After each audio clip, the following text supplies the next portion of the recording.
नमस्कार, Himachal Dastak TV live में आप सभी का स्वागत है। मैं हूं आपके साथ प्रवीण मुंगटा।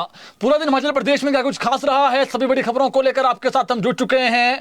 आज कई महत्वपूर्ण खबरें हैं। पहली बड़ी खबर, कांग्रेस में घमासान क्यों मचा है और क्यों पूर्व मंत्री ने जो है मोर्चा खोला, आपको वो बताएंगे। इसके अलावा बताएंगे आपको सीएम सुखविंदर सिंह सुक्खू आज कांगड़ा प्रवास पर थे और कांगड़ा के सुलह में सीएम ने कई बड़ी बातें मंच से कही है। इसके अलावा मिशन लोटस पर डिप्टी सीएम ने क्या कहा है और कांग्रेस के जो बयानबाजी नेता कर रहे हैं उस पर आज जयराम ठाकुर ने कई जुबानी हमले बोले हैं। और इसके अलावा जयराम ठाकुर ने बड़ा दावा किया है कि अब कुछ हुआ तो हमें दोष मत देना। क्यों उन्होंने ऐसा कहा, आपको वो बताएंगे। आज रात से बर्फबारी का अलर्ट है और भी कई महत्वपूर्ण खबरें हैं। 25 जनवरी को कौन डीए की मांग कर रहा है वो भी आपको बताएंगे। चलिए शुरुआत करते हैं पहली बड़ी खबर के साथ।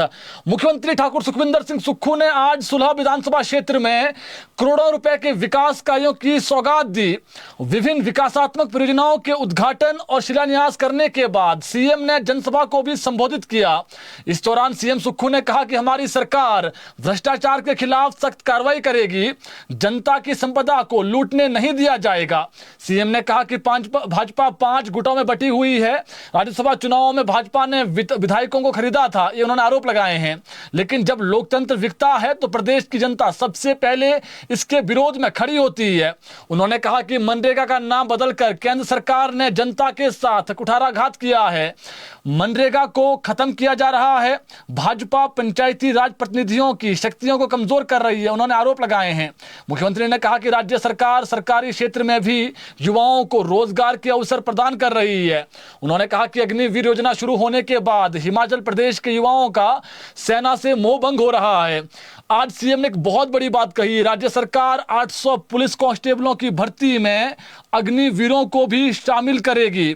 उन्होंने 58 वर्ष तक नौकरी के साथ साथ ओपीएस देने का भी जो है वो ऐलान किया अग्निवीरों के लिए। उन्होंने कहा कि राज्य सरकार ने प्रशिक्षित युवाओं को दीर्घकालिक रोजगार सुविधा सुनिश्चित करने के लिए उन्हें राज्य पुलिस में सेवा करने का अवसर देने का निर्णय लिया है। उन्होंने कहा कि हम ऐसी नीतियों में विश्वास नहीं रखते जो 4 साल बाद युवाओं का भविष्य समाप्त कर दें। हमारी सरकार सुरक्षित रोजगार और सामाजिक सुरक्षा प्रदान करने के लिए प्रतिबद्ध है। वहीं भाजपा पर तीखा हमला बोलते हुए सीएम सुक्खू ने कहा कि पिछली भाजपा सरकार को वर्तमान सरकार से 50,000 करोड़ रुपए अतिरिक्त धन मिला था, लेकिन उसका सदुपयोग नहीं किया गया। पिछली सरकार के कार्यकाल में 1000 करोड़ रुपए के भवन बना दिए गए जो आज भी खाली पड़े हुए हैं। उन्होंने कहा कि बद्दी में कस्टमाइज्ड पैकेज के नाम पर 5000 बीघा जमीन कौड़ियों के भाव बड़े बड़े उद्योगपतियों को जो है वो बेची गई, उन्होंने आरोप लगाए हैं, जिससे प्रदेश सरकार के राजस्व को नुकसान हुआ है। उन्होंने कहा कि वर्तमान सरकार धारा 118 में किसी भी प्रकार का जो परिवर्तन है वो नहीं कर रही है, लेकिन सोशल मीडिया पर भाजपा जो है वो सरकार के खिलाफ दुष्प्रचार कर रही है। उन्होंने कहा कि राज्य सरकार भ्रष्टाचारियों पर सख्त कार्रवाई करेगी। वहीं उन्होंने कहा कि राज्य सरकार किसी भी सूरत में प्रदेश की जनता को लूटने नहीं देगी, संपत्ति को, और जो प्रदेश की जनता की संपत्ति उसको लूटने नहीं देगी। राज्य सरकार भ्रष्टाचार को समाप्त कर अनाथ बच्चों, विधवाओं, दिव्यांगों और अन्य कमजोर वर्गों के लिए धन का प्रावधान कर रही है। मुख्यमंत्री ने साफ कहा कि राम हमारे आराध्य है। केंद्र सरकार ने राम मंदिर स्थापना पर आधे दिन का अवकाश किया था, लेकिन वर्तमान राज्य सरकार ने 1 दिन का पूरा अवकाश दिया था। हम बांटने का काम नहीं करते हैं, सबको साथ लेकर आगे बढ़ते हैं, धार्मिक भावनाएं नहीं भड़काते हैं।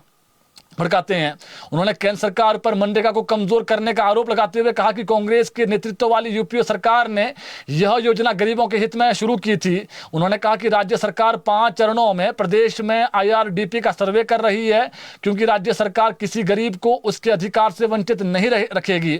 सीएम सुक्खू ने कहा कि कुछ लोग कहते थे कि निचले हिमाचल से कभी भी कांग्रेस का सीएम नहीं बनेगा, लेकिन कांग्रेस पार्टी ने मुझे प्रदेश की सेवा करने का अवसर दिया।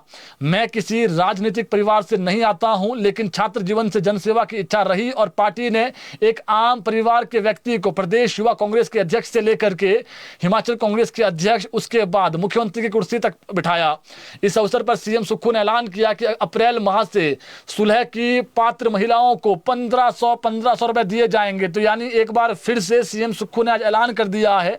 कहीं ना कहीं जो महिलाएं हैं अलग अलग विधानसभा हलकों की, वो इंतजार कर रही है कि कब राज्य सरकार 1500 का ऐलान करेगी, क्योंकि अभी वर्तमान में में पांगी, लाहौल स्पीति, किन्नौर, इसके अलावा जो जैसे शिमला जिला का जो चौपाल वाला क्षेत्र है वहां पर कुपवी में कुछ जगहों पर 1500 रुपए दिए हैं। लेकिन सीएम सुक्खू ने यह जरूर कहा सुलह में आज कि अप्रैल से हम सुलह की जो पात्र महिलाएं हैं उनको 1500 रुपए की सौगात देंगे। इससे पहले जब कुछ दिन पहले ही सीएम जो है वो मनाली गए थे तो मनाली की महिलाओं को भी 1500 रुपए देने की बात कही है। तो ऐसे में कहीं ना कहीं हिंट दिया है सीएम ने कि आगामी समय में राज्य सरकार जो उनका वादा था 1500 रुपए देने का वो विभिन्न विधानसभा क्षेत्रों में जाकर के जब वहां पर कार्यक्रम होंगे तो वहां पर जो सौगात है वो 1500 रुपए की दी जाएगी।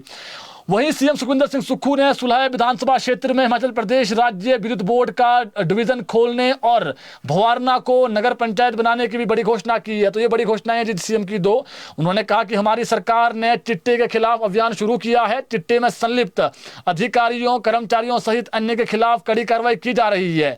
सीएम ने इस दौरान उपस्थित लोगों को चिट्टे के और नशे के खात्मे के खिलाफ शपथ भी दिलाई। और सीएम ने कहा कि अभी वर्तमान में 11 पुलिस के जो कांस्टेबल थे या फिर जो लोग थे उन्हें हमने टर्मिनेट कर दिया है। यानी जीरो टॉलरेंस जो नीति है उसको नशीले पदार्थों के मामले में, चिट्टे के मामले में अपनाया जा रहा है। और अभी जो और कर्मचारी है कहीं ना कहीं उनका भी डाटा मंगाया गया है, उन पर भी गाज गिरेगी, उनकी भी जॉब जाएगी। सरकार ने साफ कह दिया है कि अगर जो व्यक्ति चिट्टा बेच रहा है उनकी जानकारी देगा उन्हें सरकार इनाम प्रोत्साहन जो राशि है वो भी देगी ताकि प्रदेश से जो चिट्टा है वो समाप्त किया जा सके। वही बड़ी खबर स्मार्ट मीटर पर जिस प्रकार से अलग अलग प्रतिक्रियाएं प्रदेश के अलग अलग कोनों से आ रही है कि स्मार्ट मीटर नहीं लगाना है, इसमें बिल अधिक आ रहा है। आज सीएम सुक्खू ने इस पर अपनी प्रतिक्रिया दी है। सीएम ने कहा कि स्मार्ट मीटर से हेराफेरी कम होगी, वहीं बिजली का बिल भी कम आएगा। स्मार्ट मीटर से मोबाइल पर मैसेज आएगा कि दिन में आपने कितनी बिजली खर्च की है। कहीं पर अगर बिल अधिक आता है तो सरकार उसका अध्ययन करेगी। वहीं सीएम सुखविंदर सिंह सुक्खू ने कहा कि एक परिवार को 4 मीटर पर अभी भी जो है वो सरकार सब्सिडी दे रही है। वहीं सीएम ने कहा कि बीजेपी और जयराम का साथ देने वाले अब सड़कों पर बैठे हैं। उस वक्त जनता ने जो विधायक जिताए थे, निर्दलीय विधायक, वो इस्तीफा देने के लिए विधानसभा गए, वहां पर भूख हड़ताल पर बैठे और हमारे जो स्पीकर हैं विधानसभा के उन्होंने उनको समझाया कि आप जीतकर आए हैं, इस्तीफा मत दीजिए, जनता के साथ ये विश्वासघात होगा। लेकिन उन्होंने उस वक्त भूख हड़ताल की, इसलिए हड़ताल पर मत बैठो ये सलाह दी थी अध्यक्ष ने उन्हें, लेकिन वो नहीं माने। और जब इस्तीफा स्वीकार किया गया तो कुछ जो लोग हैं वो अब जनता ने उन्हें घर बिठा दिया है। वहीं सीएम सुखविंदर सिंह सुक्खू ने आरोप लगाते हुए कहा कि जयराम के साथ वर्तमान में नकली बीजेपी वाले हैं जो अपनी पार्टी को छोड़कर वहां चले गए हैं। ऐसे में 2027 में अगर भाजपा सत्ता में आने का ख्वाब देख रही है तो उसको छोड़ दें, ऐसा बिल्कुल भी नहीं हो पाएगा। इसके अलावा एक और बड़ी खबर है ऑपरेशन लोटस की पूरे प्रदेश में कहीं ना कहीं अब जो है वो सत्ता के गलियारों में चर्चा हो रही है। आज हालांकि इसमें सीएम ने तो अभी तक रिप्लाई नहीं किया है, सीएम से जो ये सवाल है ये भी नहीं हुआ है अभी तक, लेकिन आज खुलकर मिशन लोटस पर डिप्टी सीएम ने बातें कही है।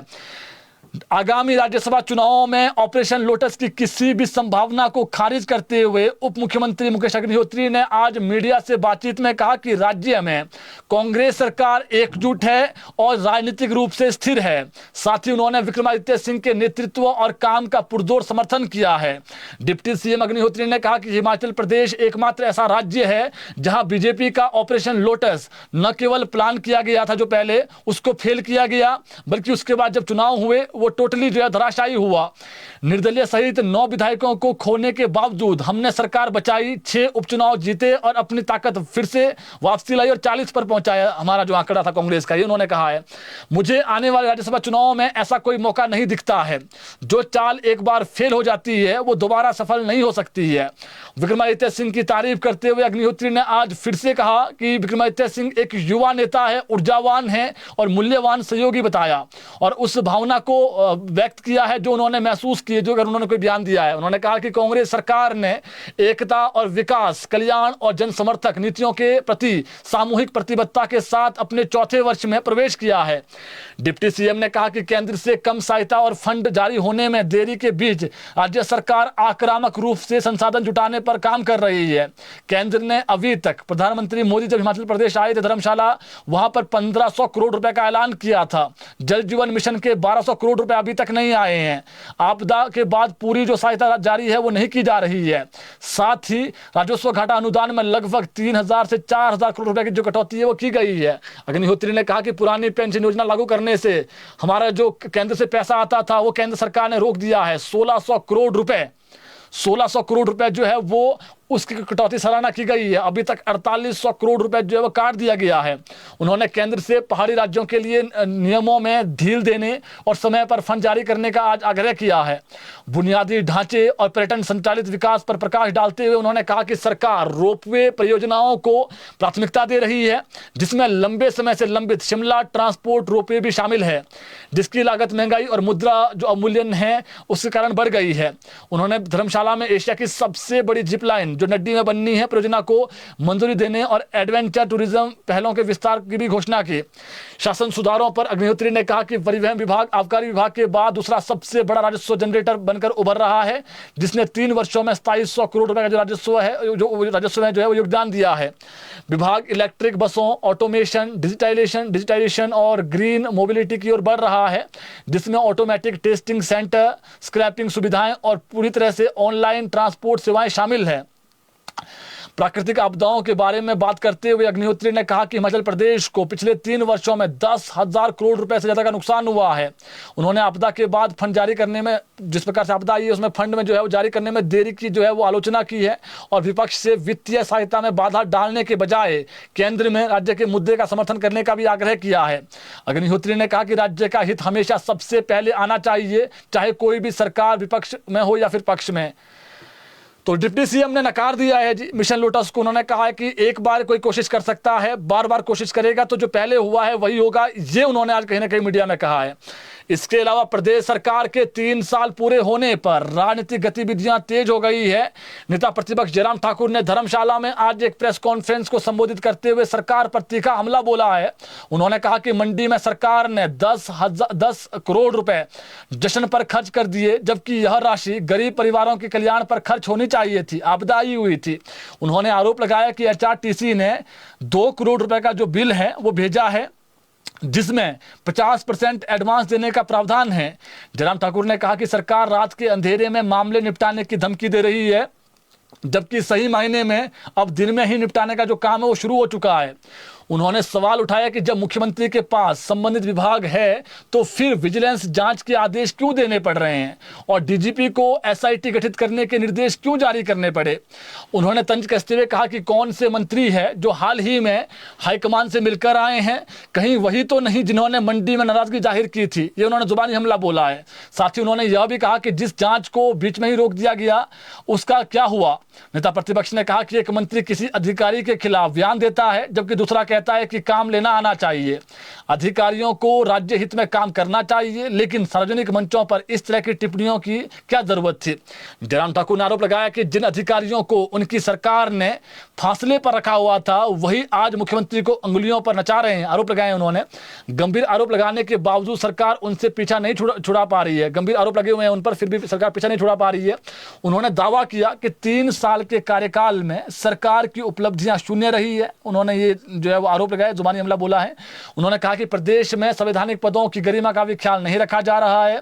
किसी चेयरमैन को मंत्री के रूप में परिचय करवाया जा रहा है, जबकि मंत्री एक संवैधानिक पद होता है।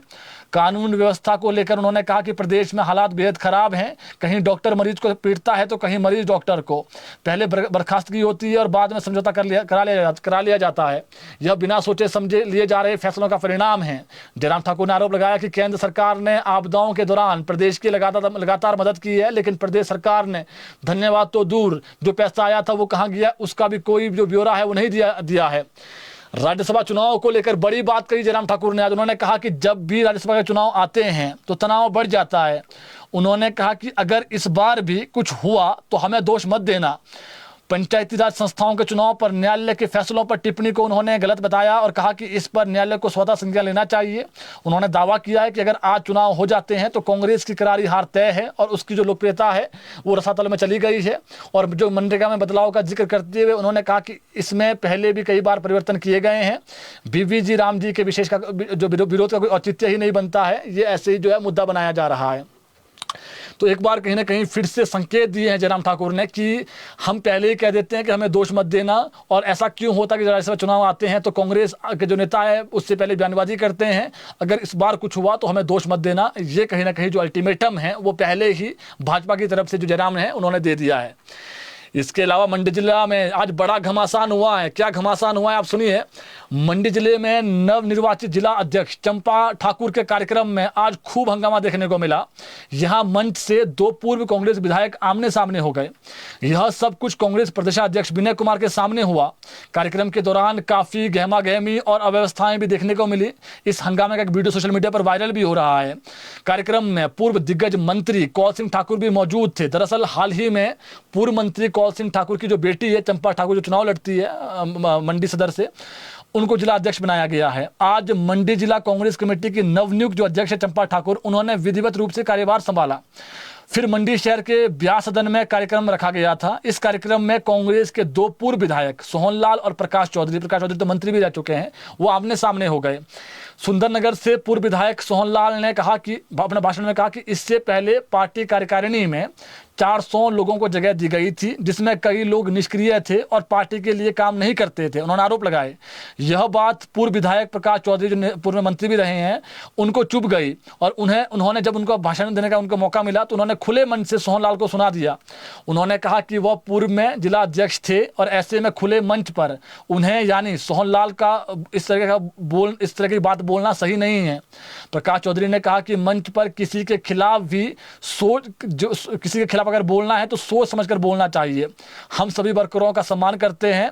मंडी जिले में हमने यह सब किया है।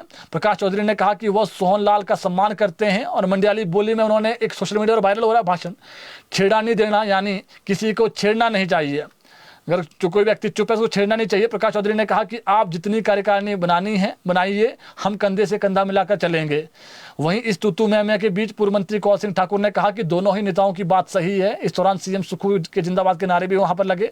इससे पहले चंपा ठाकुर ने मीडिया से बातचीत में कहा कि मंडी जिला में कांग्रेस पार्टी की हालात दयनीय जरूर है, लेकिन इसमें अब सुधार आएगा और पूरे जिला में जो कांग्रेस है फिर से मजबूत होगी। जो वर्चस्व कांग्रेस पार्टी का पहले था उसे फिर से बरकरार रखा जाएगा। फिर से कांग्रेस मजबूत होगी जिला के अंदर। आने वाले विधानसभा क्षेत्र में चंपा ठाकुर ने दावा किया है कि कांग्रेस वहां पर 10 की 10 सीटें जो है वो जीतने में हासिल रहेगी। उन्होंने कहा कि कार्यकर्ताओं को विश्वास दिलाया है कि वे उनकी लड़ाई लड़ेगी और उनके हर मुद्दों को सरकार के समक्ष उठाएगी और हर जो व्यक्ति है कांग्रेस का वहां पर उनका जो बात है, उनके जो कार्य है, उसकी बात सीएम तक पहुंचाएगी। चंपा ठाकुर ने बताया कि आने वाले 7 से 10 दिनों के भीतर जिला कार्यकारिणी का जो गठन है वो कर दिया जाएगा। आजकल गुप्त नवरात्र चले हुए हैं, इसलिए कार्यभार संभालने का कार्य इस शुभ मुहूर्त में किया गया, जबकि संगठन के विस्तार को लेकर भी कार्य योजना चल रही है। दावा किया है चंपा ठाकुर ने कि हम इसको सुधार देंगे। लेकिन कहीं ना कहीं जो अपनी ही पार्टी के अंदर दो नेता भी वो नहीं कि नॉर्मल नेता है, कोई ऐसा है कि ब्लॉक कांग्रेस कमेटी या जिला कांग्रेस कमेटी अध्यक्ष हैं, एक तो पूर्व में मंत्री रहे हैं और एक जो है वो पूर्व में विधायक रहे हैं। इसके अलावा हिमाचल प्रदेश स्कूल प्रवक्ता संघ ने सरकार से कर्मचारियों के लंबित महंगाई भत्ते यानी डीए एवं उसके एरियर को शीघ्र जारी करने की पुरजोर मांग की है। एक बार फिर से डीए की मांग उठ गई है जी। संघ ने आशा व्यक्त की है कि मुख्यमंत्री 25 जनवरी को पूर्ण राज्यत्व दिवस के मौके पर प्रदेश के कर्मचारियों और पेंशनरों के लिए लंबित डीए व एरियर की घोषणा करेंगे। तो ये दावा किया है और उन्होंने मांग भी की है। संघ ने कहा कि वर्तमान में केंद्र सरकार के कर्मचारियों को 58% डीए दिया जा रहा है, जबकि हिमाचल प्रदेश के जो कर्मचारी है उनको मात्र 45% डीए मिल रहा है। इस भारी अंतर के कारण प्रदेश के कर्मचारियों को आर्थिक कठिनाइयों का जो सामना है वो करना पड़ रहा है। प्रवक्ता संघ ने मांग की है कि प्रदेश के कर्मचारियों को भी केंद्र सरकार की तर्ज पर डीए प्रदान किया जाए तथा लंबित एरियर का भुगतान एकमुश्त किया जाए। संघ का कहना है कि लगातार बढ़ती महंगाई के दौर में डीए कर्मचारियों के लिए जीवन यापन का एक महत्वपूर्ण आधार है और पूर्ण राज्यत्व दिवस के अवसर पर गरिमामयी जो वहां पर एक कार्यक्रम होगा परागपुर पर, उसमें डीए की जो घोषणा है वो मुख्यमंत्री करें और कर्मचारियों का जो है वो इससे मनोबल बढ़ेगा और सरकार के प्रति जो विश्वास है वो और गहरा होगा। इस अवसर पर प्रवक्ता संघ के जो राज्य अध्यक्ष हैं अजय नेगी, महासचिव इंदर सिंह सहित संघ के जो सभी नेता हैं उन्होंने संयुक्त रूप से एक बयान जारी किया है। उन्होंने कहा कि सरकार अब तक कर्मचारी हित में कई जो सकारात्मक निर्णय है वो ले चुकी है और उन्हें पूर्ण विश्वास है कि इस बार भी मुख्यमंत्री कर्मचारियों को डीए का तोहफा देंगे। तो कर्मचारियों ने एक बार फिर से 25 जनवरी को आपको मालूम है पूर्ण राज्यत्व का जो दिवस है परागपुर में है, 10वां परागपुर में, तो उन्होंने सीएम से ये मांग की है कि 45% डीए मिला है और केंद्रीय कर्मचारी को बहुत अधिक मिल चुका है, अभी हमारा काफ़ी लंबित रहता है, तो ऐसे में जो हमें डीए है वो दिया जाए। इसके अलावा करुणामूलक संघ की बात कर लेते हैं।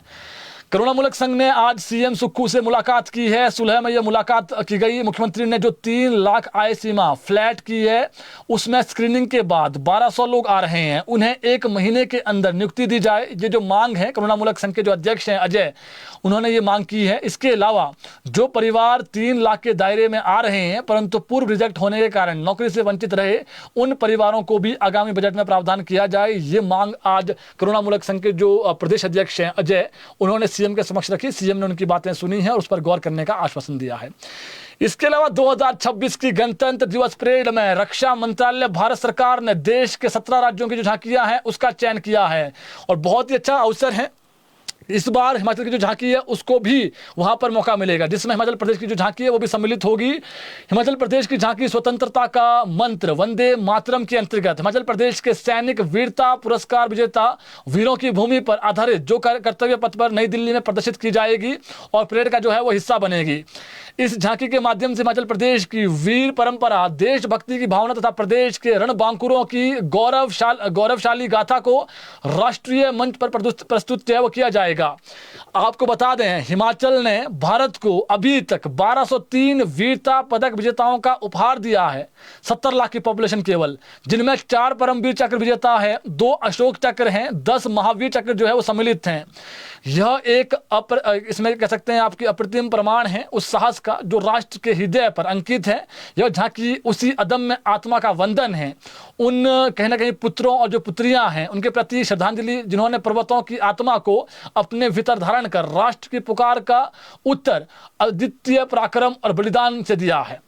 तो अच्छी बात है जी, आपको हिमाचल प्रदेश में जब आप देखेंगे 26 जनवरी का कार्यक्रम दिल्ली में जो होगा, प्राइम मिनिस्टर और जो बड़ी दिग्गज हस्तियां हैं देश की वो मौजूद रहेगी, तो उस दौरान झांकी में आपको हिमाचल प्रदेश की जो झांकी वो नजर आएगी और उसमें अदम्य साहस जो हमारे वीर हैं, विक्रम बत्रा जैसे कई जो वीर हैं हिमाचल प्रदेश में, उनको ये जो है वो झांकी कहीं ना कहीं उनका जो बलिदान है उसको स्मरण किया जाएगा। अब पंचायत चुनाव पर खबर बताते हैं, महत्वपूर्ण खबर है। राज्य निर्वाचन आयोग ने प्रदेश सरकार को 28 जनवरी तक जो मतदाता सूचियां हैं उसका प्रकाशन करने को कहा है। अगर सरकार नई पंचायतों का गठन करना चाहती है तो यह कार्य मतदाता सूची के प्रकाशन के बाद भी होता रहेगा। आयोग को नई पंचायतें बनाने में कोई ऐतराज नहीं है। 29 पंचायतों को छोड़कर 3548 पंचायतों की जो मतदाता सूची है वो तैयार हैं। इन्हें सिर्फ सार्वजनिक रूप से जो है वो पब्लिक डोमेन में लाया जाना है। मतदाता सूचियां जो है वो पहले से डीसी के पास हैं। इनमें उपायुक्तों के हस्ताक्षर होने हैं। राज्य निर्वाचन आयुक्त जो है वो अनिल खाची, इन्होंने बैठक में अधिकारियों को समक्ष ये बातें रखी हैं और हाईकोर्ट ने 30 अप्रैल से पहले पंचायती राज चुनाव करवाने को कहा है। 28 फरवरी को हाईकोर्ट में चुनाव की तैयारियों को लेकर जवाब देना है। हिमाचल में अभी तक जो तैयारियां की गई है उसमें मतदाता सूचियों में वोटरों की जो संख्या है वो 56 लाख के आसपास है। 3 करोड़ के करीब जो है बैलेट पेपर छपाई कर दी गई है। बैठक में यह भी तय हुआ है कि तमाम जो प्रक्रिया है वो स्कूलों में परीक्षाएं खत्म होने व विधानसभा सत्र से पहले होना जरूरी है। इसके बाद स्कूलों में बूथ बनाने की जो प्रक्रिया है वो शुरू की जानी है। 22,000 के करीब जो बूथ हैं वो स्थापित किए जाने हैं और पंचायत चुनाव में स्कूल अध्यापकों की जो ड्यूटियां हैं वो लगाई जाएगी। करीब 35,000 के आसपास जो कर्मचारी है वो इसमें ड्यूटी देने, इसमें पुलिस भी होगी, होमगार्ड के जवान भी होंगे। तो इसमें जो है वो पूरी जो कह सकते हैं आप जिला परिषद के चुनाव हैं, पंचायत प्रधान के है, बहुत सारी चीज़ें हैं, वार्ड मेंबर से लेकर हर जो पंचायतों के चुनाव है वो होने हैं। तो 28 तारीख से पहले एक तो रोस्टर जारी कर दो, दूसरा जो डिलिमिटेशन की प्रक्रिया वो पूरी कर दो और जो वोटर लिस्ट है वो सार्वजनिक रूप से पब्लिक डोमेन में कर दो। ये कहीं ना कहीं सहमति बनी है। अब देखना पड़ेगा कि सरकार इसको करती है 28 से पहले कि नहीं करती है। लेकिन ये ज़रूर है कि अब देखिए अगर प्रोसेस तो सरकार शुरू करना चाहती है कि शुरू कर दें, लेकिन अभी तक जो सूचना हमारे पास है सरकार थोड़ा सा अधिक समय चाहती है कि अप्रैल से 15-20 दिन अगर और मिल जाते हैं मई के, तो सरकार ये चाहती है। देखना पड़ेगा, लेकिन जो हाईकोर्ट से डिसीजन आया है उस अनुसार 30 अप्रैल से पहले चुनाव करवाने ज़रूरी है।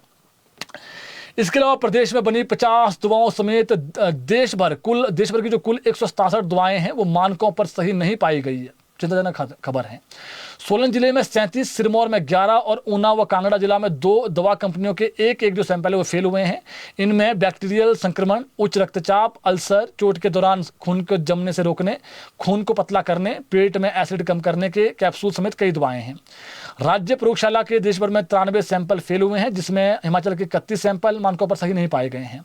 वहीं केंद्रीय औषधि नियंत्रण संगठन CDSO के पास देश भर में बनी 74 दवाओं के सैंपल फेल हुए हैं, जिसमें हिमाचल के 19 सैंपल मानकों पर सही नहीं पाए गए हैं। सच में सोचने वाली बात है जी। दवाइयाँ मार्केट में निकल जाती है, उसके बाद खबर आती है कि दवाओं के सैंपल फेल हैं, तो उस वक्त तक व्यक्ति खरीद भी लेता है कई दवाएं। फिर बोलते हैं कि ये जो दवाएं मार्केट में गई है इसके जो स्टॉक गया उसको वापसी मंगाई है। तो सच में सोचने वाली बात है और जनता के स्वास्थ्य के साथ खिलवाड़ है। ऐसी कंपनियां ब्लैकलिस्ट होनी चाहिए। जो ये खबर ऐसा नहीं कि हम आज पढ़ रहे हैं, ये खबर 1 महीने पहले 15-20 दिन पहले भी हमने पढ़ी थी, और उससे पहले हमने पिछले साल भी पढ़ी थी, उससे पिछले साल भी पढ़ी थी। तो ऐसा नहीं होना चाहिए। किसी की जान जो है बेहद ज़रूरी होती है, और अगर इस प्रकार से दवाएं, अगर लोग तो भरोसा करते हैं दवाओं पर, उसमें अच्छा स्टिकर लगा होता है बाहर कि इसमें अच्छी दवाइयाँ होगी, रेमिप्रिल, बहुत सारी दवाइयाँ हैं जो होती है, चाहे वो बीपी की दवाइयाँ जैसे रेमिप्रिल है, और भी कई दवाइयाँ हैं, टॉरवास्टन हैं जो खून को पतला करने वाली दवाएं। और बाद में पता चलता है कि ये जो दवाएं हैं ये जो है वो मानकों पर खरा नहीं होती, इसको वापसी मंगाई है, तब तक लोग ले भी चुके होते हैं। कुछ लोग ऐसे हैं जिन तक ये खबर पहुंचती नहीं है, जब तक पहुंच जाती है तब तक वो गाँव में उस दवाइयों को खा रहे होते हैं। तो ऐसे जो कंपनियां हैं उन पर सख्त कार्रवाई सरकार को करनी चाहिए। इसके अलावा चंबा जिला में आज सुबह एक बड़ा हादसा होते होते टल गया। गनीमत है, कोई जानी नुकसान नहीं हुआ है। भटियाल क्षेत्र के समोट के पास एक प्राइवेट बस अनियंत्रित होकर सड़क से करीब 50 फुट नीचे जा गिरी, और हादसे के समय बस में करीब 10 यात्री सवार थे। इसमें एक जो महिला है उसको गंभीर चोटें आई है, ज़रा चोटें आई है, और महिला को टांडा मेडिकल कॉलेज रेफर किया गया है कांगड़ा में। दरअसल यह बस सिहुता से चुवाड़ी की तरफ जा रही थी। सिहुता बस स्टैंड से कुछ ही दूरी पर बस खाई में लुढ़क गई। हालांकि किसी तरह का कोई जानी नुकसान इसमें नहीं हुआ है। इसके अलावा एक दुखद खबर है। चंडीगढ़ मनाली राष्ट्रीय राजमार्ग पर कुल्लू से करीब 10 किलोमीटर दूर बवेली में एक सड़क हादसा हुआ है, और हादसे में दिल्ली के 3 पर्यटकों 40 वर्षीय सोनिया, 26 वर्षीय साक्षी और 5 साल की देविशा, इसकी दुखद मौत हुई है।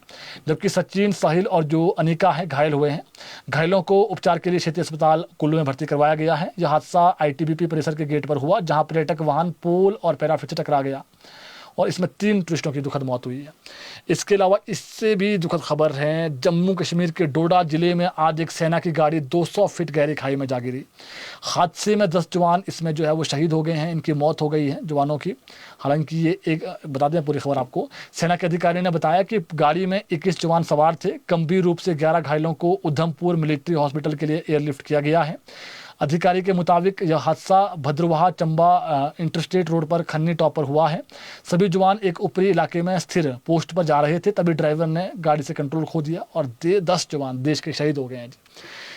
इसके अलावा एक अच्छी खबर है। प्रदेश में आज रात से पश्चिमी विक्षोभ सक्रिय होगा और बर्फबारी जो है वो की संभावना है। कल प्रदेश में सभी जिलों में जहाँ पर मैदानी क्षेत्र हैं, जहाँ पर कह सकते हैं आप मिडल हिल से लो हिल से, वहाँ पर बारिश होने की संभावनाएं हैं। जो हाई वाले एरिया वहाँ पर हैवी स्नोफॉल होने का आसार है। बारिश बर्फबारी के आसार हैं जिगल, बिलासपुर, हमीरपुर व सोलन में भी जो है वो मौसम खराब रहेगा, यहाँ पर भी बारिश के आसार हैं। और इसके अलावा जो है 25 को मौसम फिर साफ है, 26 से लेकर 28 तक मौसम फिर खराब है। तो ये 2 ड्राई स्पेल, जिस प्रकार से काफ़ी लंबे समय से ड्राई स्पेल चल रहा है, तो जो 2 वेस्टर्न डिस्टर्बेंस है, पश्चिमी विक्षोभ है, उसके होने की संभावना है। और ये सूचना है कि कल पूरा दिन मौसम खराब रहेगा। तो जो किसान बागवान हैं वो इंद्रदेव से गुहार लगा रहे हैं कि इंद्रदेव बरस जाएं, ताकि किसान अपनी फसलों को उगा सकें, और जो बागवान हैं वो तौलिए कर सकें, प्रोनिंग कर सकें, और इसके अलावा जो है वो स्प्रे वगैरह जो भी करना है। तो किसान बागवान चाह रहे हैं कि बर्फबारी हो जाए, ताकि जो पर्यटन, इसमें जो बहुत बड़ा जो तबका है वो पर्यटन व्यवसाय से जुड़ा हुआ है प्रदेश में। तो ऐसे में अगर बर्फबारी होती है तो उससे पर्यटन व्यवसाय को भी पंख लगेंगे। तो कल प्रदेश में मौसम खराब है जी। आज रात से बर्फबारी होने की संभावना है। लाहौल स्पीति, चंबा और कुल्लू जिला, यहाँ पर हैवी स्नोफॉल अलर्ट है कल। उम्मीद करते हैं कल जो है इंद्रदेव हैं वो बारिश बरसाएं, और प्रदेश में जो है वो जिस प्रकार से ड्राई स्पेल चल रहा है उससे कहीं ना कहीं लोगों को छुटकारा मिले। ये जानकारी आज शिमला में जो वैज्ञानिक है, मौसम वैज्ञानिक शोभित कटियार, उन्होंने दी है। तो आज की बड़ी खबरें थी, आप तक हमने पहुंचा दी है। बुलेटिन को शेयर जरूर करें ताकि और लोगों तक भी जो आज की खबरें हैं वो पहुंच सकें। अभी के लिए इतना ही, धन्यवाद।